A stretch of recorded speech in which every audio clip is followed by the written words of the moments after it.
FBI Director Kash Patel and Sheriff Mike Smith. We also have with us Utah DPS Commissioner Bo Mason, Lieutenant Governor Deidre Henderson, FBI Special Agent in Charge Robert Bowles, and local and federal law enforcement partners. Following the remarks today, Governor Cox, Director Patel, and Commissioner Mason will take questions. Thank you.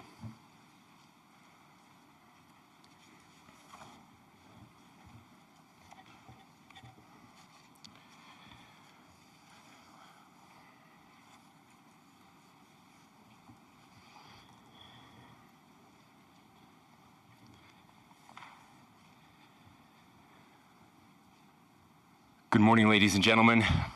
We got him. On the evening of September 11th, a family member of Tyler Robinson reached out to a family friend who contacted the Washington County Sheriff's Office with information that Robinson had confessed to them or implied that he had committed the incident. This information was relayed to the Utah County Sheriff's Office and scene investigators at Utah Valley University. This information was also conveyed to the FBI. Investigators reviewed additional video footage from UVU surveillance and identified Robinson arriving on UVU campus in a gray Dodge Challenger at approximately 8:29 a.m. on September 10th, in which he is observed on video in a plain maroon t-shirt, light-colored shorts, a black hat with a white logo, and light-colored shoes. When encountered in person by investigators in Washington County on September 12th, in the early morning hours, Robinson was observed in consistent clothing with those surveillance images. Investigators interviewed a family member of Robinson who stated that Robinson had become more political in recent years. The family member referenced a recent incident in which Robinson came to dinner prior to September 10th, and in the conversation with another family member, Robinson mentioned Charlie Kirk was coming to UVU.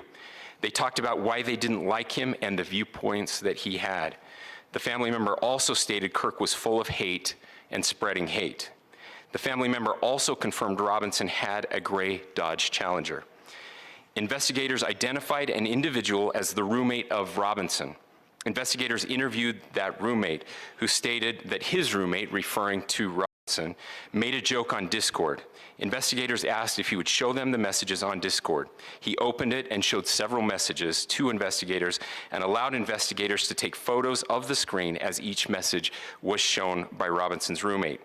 These photos consisted of various messages, including content of messages between the phone contact named Tyler with an emoji icon and Robinson's roommate's device. The content of these messages included messages affiliated with the contact Tyler, stating a need to retrieve a rifle from a drop point, leaving the rifle in a bush, messages related to visually watching the area where a rifle was left, and a message referring to having left the rifle wrapped in a towel. The messages also refer to engraving bullets and a mention of a scope and the rifle being unique. Messages from the contact Tyler also mentioned that he had changed outfits. I know there has been speculation as well as to the writing on those casings, those bullet casings, and I believe we have that as well. And I will share that with you now. So the area north of Campus Drive Road where the suspect crossed over, you saw some of that in the video that we released last night, consists of a grassy area with trees on the edge of the UVU campus. Investigators discovered a bolt-action rifle wrapped in a dark-colored towel. The rifle was determined to be a Mauser Model 98 30-06 caliber bolt-action rifle. The rifle had a scope mounted on top of it. Investigators noted inscriptions that had been engraved on casings found with the rifle. Inscriptions on a fired casing read, "Notices, bulges, capital OWO, what's this, question mark." Inscriptions on the 3 unfired casings read, "Hey fascist, exclamation point, catch, exclamation point." Up arrow symbol, right arrow and symbol, and 3 down arrow symbols. A second unfired casing read, "Oh, Bella Ciao, Bella Ciao, Bella Ciao, Ciao, Ciao," and a third unfired casing read, "If you read this, you are gay, LMAO." We are indebted to law enforcement across the state who has worked seamlessly together, local law enforcement, state law enforcement, and our federal partners with the Federal Bureau of Investigation. We're grateful for everyone who worked together in such a short amount of time to find this person and to bring justice. I want to thank the public who has been so engaged, reviewing videos, helping us with sending in tips, and helping us get to this point. I want to thank the family members of Tyler Robinson who did the right thing in this case and were able to bring him into to law enforcement as well. I especially want to thank the family of Charlie Kirk, Erica, Charlie's parents, his children. I want us to be thinking of them as we bring justice in this case. They will be involved in that justice. We will be working very closely with them as we move through this process as well. This is a very sad day for our country, a terrible day for the state of Utah. But I'm grateful that at this moment we have an opportunity to bring closure to this very dark chapter in our nation's history. With that, I will now turn the microphone over to the Director of the FBI, Kash Patel. Thank you, Governor. This is what happens when you let good cops be cops. The FBI and our partners are proud to stand here today together to bring justice to the family of Charlie Kirk and honor his memory. I want to express my deep gratitude to President Trump, the Vice President, and the entire White House who have been so incredibly supportive with both resources and just personally to the FBI as a team. They had our backs the entire way, and I just want to express my gratitude for giving us the resources we need to operate in this space to bring this sort of justice at this sort of speed. In 33 hours, we have made historic progress for Charlie. Governor Cox, our partnership has been absolutely incredible these last few days. Our partnership will endure. Your state and local partners, your sheriffs, your DPS community has been unbelievably impressive in the hardest of times. And a case like this cannot be solved, cannot be brought without partnering with your state and local authorities. The FBI has a certain role to play, and we will play that role, and we will lead out the federal government. But Governor Cox, we are so grateful for your state partnership that led out on this investigation. A little bit of the timeline. Charlie was shot at 12:23 p.m. on Wednesday. The first FBI agents arrived on scene in 16 minutes with chiefs of police at 12:39 and secured the scene. The FBI immediately launched fixed-wing assets. We utilized these assets to transport personnel, specialty technicians, hostage rescue teams.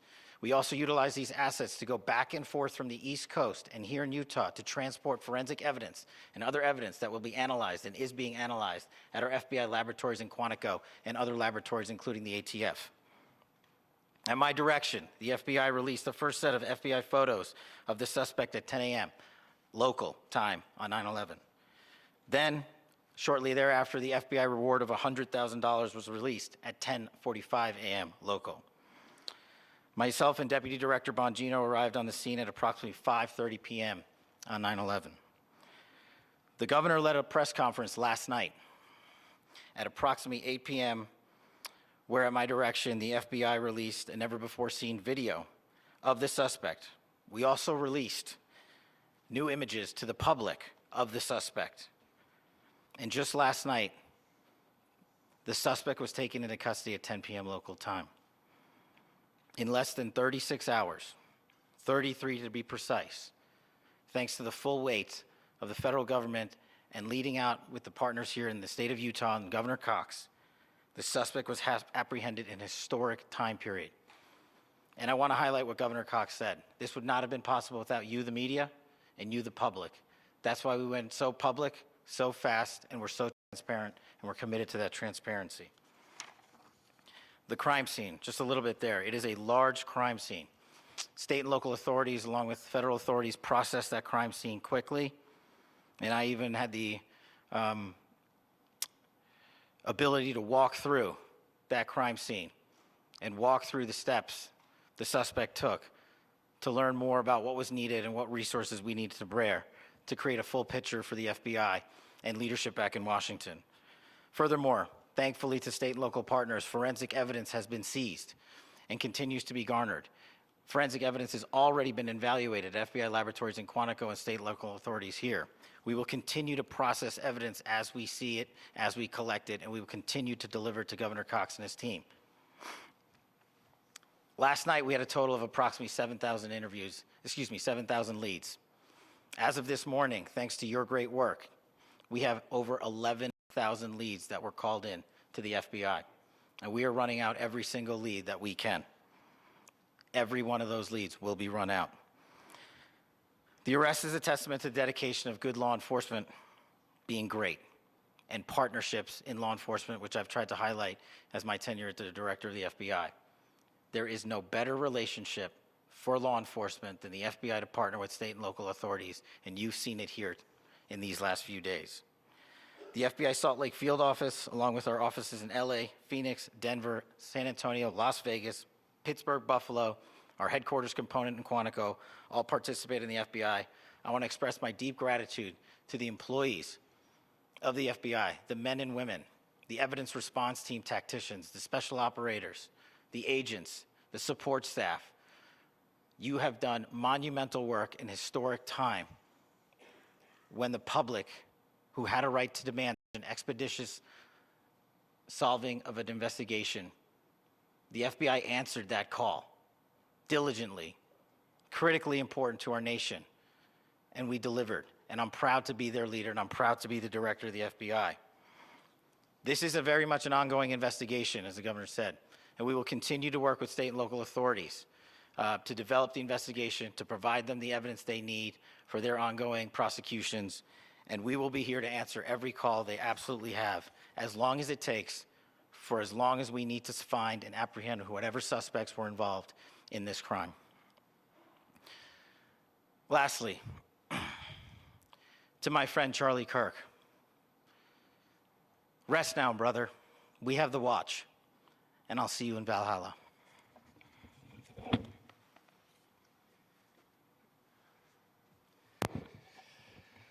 Thank you, and good morning. I would just like to take a few minutes as the sheriff to express my gratitude for everybody who has played a part in this investigation. As you know, it's been a vast, a complicated, and a very, very fast-paced investigation. You're looking at people standing up here who are running on, if they got an hour's sleep in the last couple of days, they're probably lucky. It has been very taxing.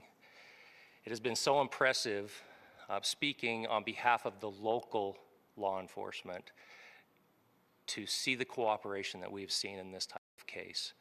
Across the state, sheriffs, chiefs, our state partners have stepped up and have come to the call on anything that we needed. Our county chiefs have been phenomenal. Our Utah County Attorney, Jeff Gray, who's standing up here with us, has been phenomenal in leading us through this investigation. I would like to thank the federal government for their resources, their assets. Our local team here, our FBI team, has been extraordinary in helping us work through this and bring this person to justice. Most of all, I would like to thank the public, and specifically, I would like to thank the public who turned to prayers and who turned to positiveness for us. I would like to thank them on behalf of the law enforcement community, because we needed those prayers. That's what we needed to get through this. We needed your support, and you gave it to us. We needed your patience, and you gave it to us. And I would like to thank you for the Kirk family, because that's what they need, is your support and your prayers, and that will get us through all of this. So thank you, everybody, for everybody that have stepped up. We've had such a phenomenal response to this. Thank you.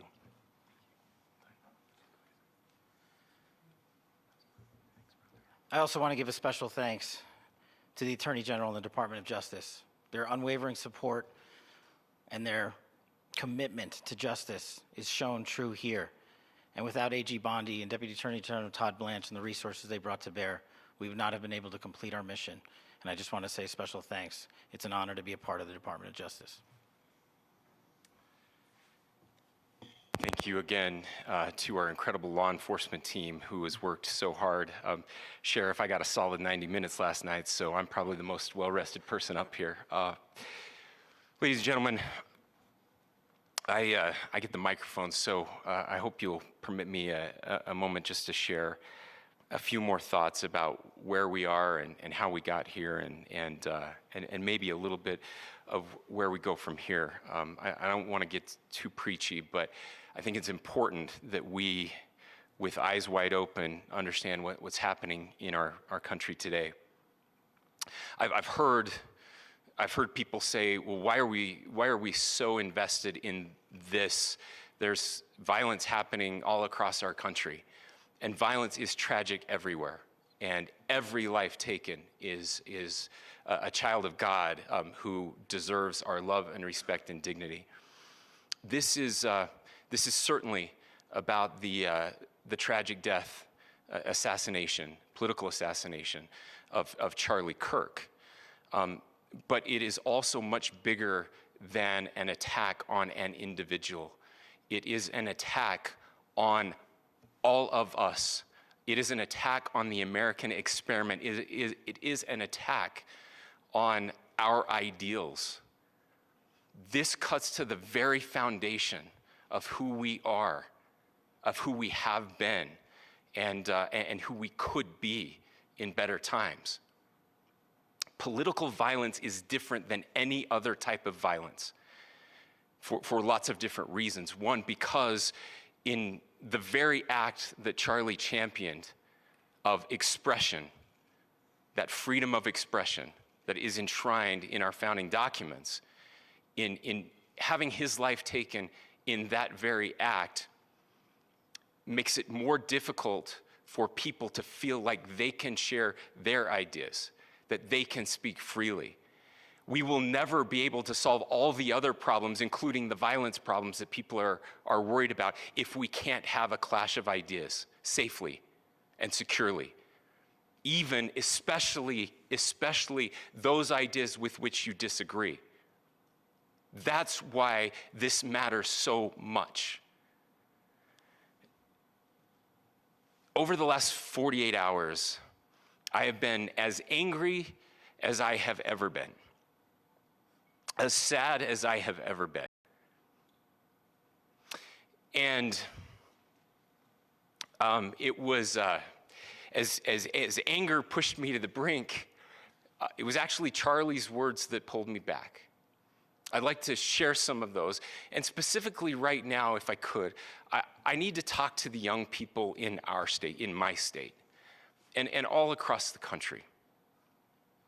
As President Trump reminded me, he said, you know who really loved Charlie? The youths. And he's right. Young people loved Charlie, and young people hated Charlie. And Charlie went into those places anyway. And these are the words that have helped me. Charlie said, when people stop talking, that's when you get violence.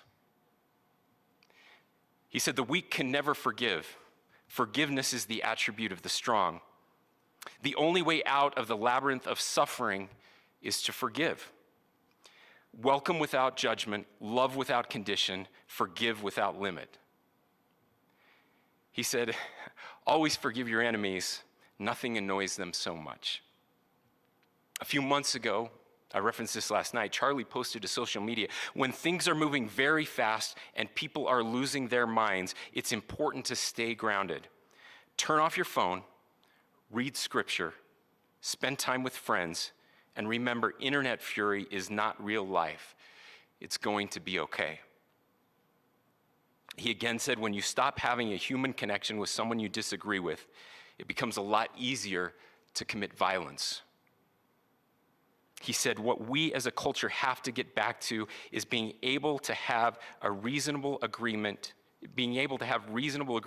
where violence is not an option. Now, again, to my young friends out there, you are inheriting a country where politics feels like rage. It feels like rage is the only option. But through those words, we have a reminder that we can choose a different path. Your generation has an opportunity to build a culture that is very different than what we are suffering through right now. Not by pretending differences don't matter, but by embracing our differences and having those hard conversations. I think we need more moral clarity right now. I hear all the time that words are violence. Words are not violence. Violence is violence. And there is one person responsible for what happened here. And that person is now in custody and will be charged soon and will be held accountable. And yet, all of us have an opportunity right now to do something different. I want to thank my fellow Utahns. This bad stuff happens. For 33 hours, I was praying that if this had to happen here, that it wouldn't be one of us. That somebody drove from another state, somebody came from another country. Sadly, that prayer was not answered the way I had hoped for, just because I thought it would make it easier on us if we could just say, hey, we don't do that here. And indeed, Utah is a special place. We lead the nation in charitable giving. We lead the nation in service every year. But it did happen here. And it was one of us. But I want you to look at how Utahns reacted the last 2 nights. There was no rioting. There was no looting. There were no cars set on fire. There was no violence. There were vigils and prayers and people coming together to share the humanity. And that, ladies and gentlemen, I believe is the answer to this. We can return violence with violence. We can return hate with hate. And that's the problem with political violence, is it metastasizes. Because we can always point the finger at the other side. And at some point, we have to find an off-ramp, or it's going to get much, much worse. But see, these are choices that we can make. History will dictate if this is a turning point for our country. But every single one of us gets to choose right now if this is a turning point for us. We get to make decisions. We have our agency. And I desperately call on every American, Republican, Democrat, liberal, progressive, conservative, MAGA, all of us to please, please, please follow what Charlie taught me. I'll just conclude with words I share often from a friend and author, Yuval Levin, who was asked if he was optimistic about our country. And he said, I'm not optimistic. He said, I hate optimism. Like, that sounds bad. But he said, optimism is a vice. It's this idea that good things are just going to happen. And he said, in the history of the world, good things have never just happened. He says, I'm not optimistic, but I am hopeful. And hope is the virtue that sits between the vices of optimism and pessimism. Hope is the idea that good things are going to happen because we can make them so. I still believe in our country. And I know Charlie Kirk believed in our country. I still believe that there is more good among us than evil. And I still believe that we can change the course of history. I'm hopeful because Americans can make it so. Ladies and gentlemen, we're happy to answer any questions you might have. Governor, can you please speak to whether the suspect is speaking with authorities and his demeanor, Tyler Robinson, when he turned himself in? I cannot speak to that right now. Governor, how do you interpret the engravings on casing? Well, I will leave that up to you to interpret what those engravings mean. I think the clearest one that says "catch fascist," there's not, and by the way, that's like catch like a ball, catch this. That's I think that speaks for itself. Governor, you indicated that he had been communicating. You talked about this level of hatred that this person expressed in the dinner. Beyond that, is there anything in your view that you discovered that may have radicalized or changed him to prompt him to commit such a horrific? There's nothing more that we can share at this time. Governor, you indicated that he had been communicating with a friend on Discord about the gun. Do you anticipate any more arrests? We do not at this time have any information that would lead to any additional arrests. Do you believe he acted alone? Yes, but the investigation is ongoing. How he came into custody of police and where he is right now? Yes, so right now, Mr. Robinson has been booked into the Utah County Jail.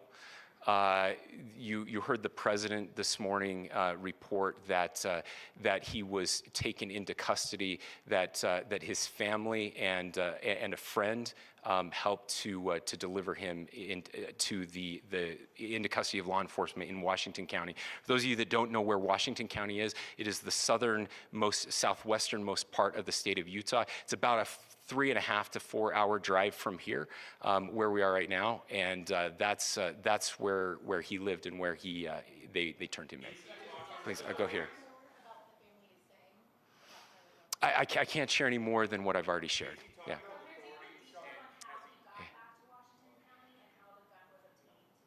So how we obtained the gun was found here. So I don't have much more details on that.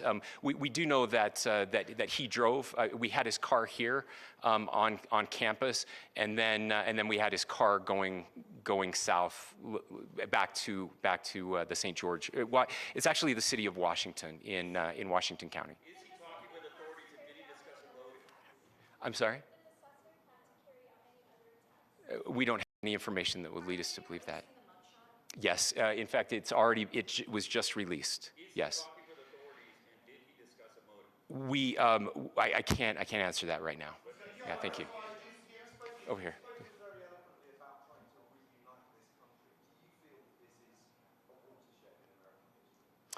I absolutely believe that this is a watershed in American history, yes. The question is what kind of watershed? And that chapter remains to be written. Is this the end of a dark chapter in our history or the beginning of a darker chapter in our history? Look, I mean, if you look at true political assassinations in this country of someone of this stature, this feels a lot like the late 60s.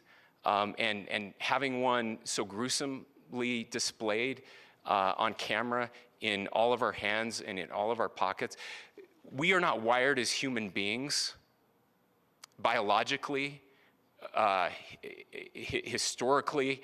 We have not evolved in a way that we are capable of processing those types of violent imagery. And by the way, we've seen another one with a gruesome stabbing very recently that went viral. This is not good for us. It is not good to consume. Social media is a cancer on our society right now. And I would encourage people to log off, turn off, touch grass, hug a family member, go out and do good in your community. That is happening, and it's happening organically right now. I had a friend in a small city in Utah who said, we're getting together, the Republicans and Democrats in my little town are getting together to have a discussion last night, just to find a way to find their better angels. So yes, this could be, I mean, again, you have to go back to JFK to have seen a video live of something like this happening. I wasn't born until 1975, but I know that things were really dark in the late 60s. Sorry to some of you. I know some of you were there. This is our moment. Do we escalate, or do we find an off-ramp? And again, it's a choice. It's a choice, and every one of us gets to make that choice. Two more questions right here. Could we clarify that the release of those enhanced images at 8 p.m., the timeline that Director Patel gave us, led to the arrest at 10 p.m.? Is there a direct connection between those two events? I cannot comment if there is a direct connection or not, but all I can say is that through some process, the family came to know that this had happened. One more thing, Governor. Could you just clarify the clothing issue you mentioned earlier? Was he changing outfits? Correct. Yes. So when he's first spotted on campus, he has different clothing on, and then he changes clothing on the roof, and then changed back into that clothing at some point, so that when he was apprehended, when he was arrested, the clothing matched the clothing he had on before the shooting here at UVU. Last question here. Yes. Suspect was from Utah. Can you kind of tell us a little bit more about where, and was he a student here at the scene of the shooting, and is there any history of mental illness? Yeah. So I don't have any information on the mental illness part. He was not a student here at UVU. He was living and had lived for a long time with his family in Washington County, in the southernmost part of our state. Thank you, everyone, for your great work in getting this information out. I will just say, process-wise, this may be important. I know many of you aren't familiar with the process in Utah. I think it's important that you understand that. Basically, we have 3 days for charging documents to be filed. A CI will be filed. We'll have more information then, more detailed information as those charging documents are filed in preparation for a preliminary hearing. So 3 days. So we would anticipate then that early next week those charging documents will be filed. We will obviously be working. The county attorney will be working very closely with Mr. Kirk's family as those documents and decisions are prepared and made. Thanks, everyone.